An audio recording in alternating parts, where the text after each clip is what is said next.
ಲೇ ದರಿದ್ರದೊಳೆ, ಕೇಳಿಸ್ತೇನೆ ಅವಳು ಹೇಳಿದ ಮಾತು. ನನ್ನ ಹೊಟ್ಟೆಗಂತೂ ಬೆಂಕಿ ಕಟ್ಟಿ ಗೀರ್ ಹಾಕ್ದಾಗಾಯ್ತು.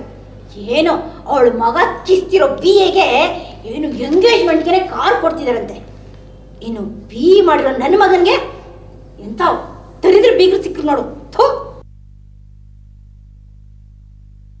ನೋಡೆ, ಆ ಪಂಕಜ ಅವಳ ಲೆವೆಲ್ ತೋರಿಸ್ಕೊಳ್ಳೋದಕ್ಕೆ ಅವಳು ಮುಂದೆ ನನ್ನನ್ನ ಕುಕ್ಕು ಅಂತ ತಿಳ್ಕೊಂಡು ಇಂಡೈರೆಕ್ಟ್ ಆಗಿ ಚುಚ್ಚಿ ಈ ಪ್ರಸ್ತಾಪ ಮಾಡಿದಾಳೆ.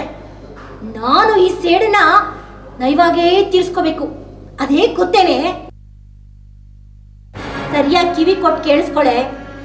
ಆ ಪಂಕಜನ್ ಮಗನ ಎಂಗೇಜ್ಮೆಂಟ್ಗೆ ನಾನು ಕಾರಲ್ಲೇ ಹೋಗ್ಬೇಕು. ನನ್ನ ಮಗನ ಡಬ್ಬಾ ಸ್ಕೂಟ್ರಲ್ಲಿ ಹೋಗಕ್ಕೆ ನಾನ್ ರೆಡಿ ಇಲ್ಲ. ಇದು ನನ್ನ ಪ್ರೆಸ್ಟೇಜ್ ಕ್ವಶನ್. ಅದಕ್ಕೆ ಏನ್ ಮಾಡ್ಬೇಕು ಗೊತ್ತಾ? ನೋಡೆ, ನಿಮ್ಮಪ್ಪ ಏನ್ ಮಾಡ್ತಾನೆ, ಎಲ್ಲಿಂದ ತರ್ತಾನೆ ಅದೆಲ್ಲ ನನ್ಗೊಂದು ಗೊತ್ತಿಲ್ಲ. ನಾನು ಇವಾಗ ಒಂದು ಕಾರ್ ಬುಕ್ ಮಾಡಬೇಕು. ಆದ್ರೆ ಅಡ್ವಾನ್ಸ್ ಹಣನ ನೀನು ನಿಮ್ಮಪ್ಪನ ಮನೆಗೆ ತರಬೇಕು ಅಷ್ಟೇ. ಅತ್ತೆ, ನೀವು ನಿಮಗೆ ಸರ ಮಾಡಿಸ್ಕೊಡ್ಲೇಬೇಕು ಅಂದಿದ್ದಕ್ಕೆ ನಾನು ಅಪ್ಪನ ಹತ್ರ ಹೋಗಿ ಹಣ ಇಸ್ಕೊಂಡು ಬಂದೆ.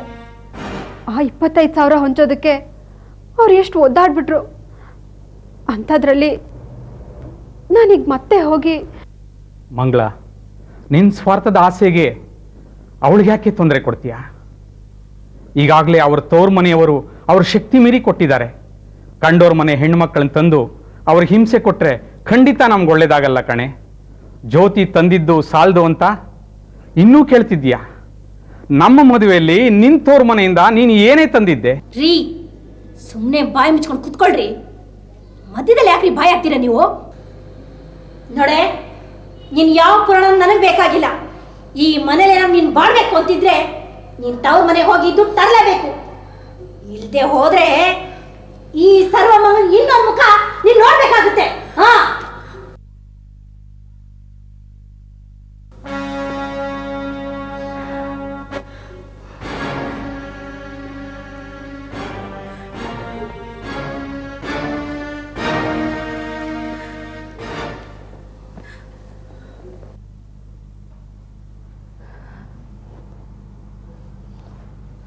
ಯಾಕೆ ಇಷ್ಟೊತ್ತು?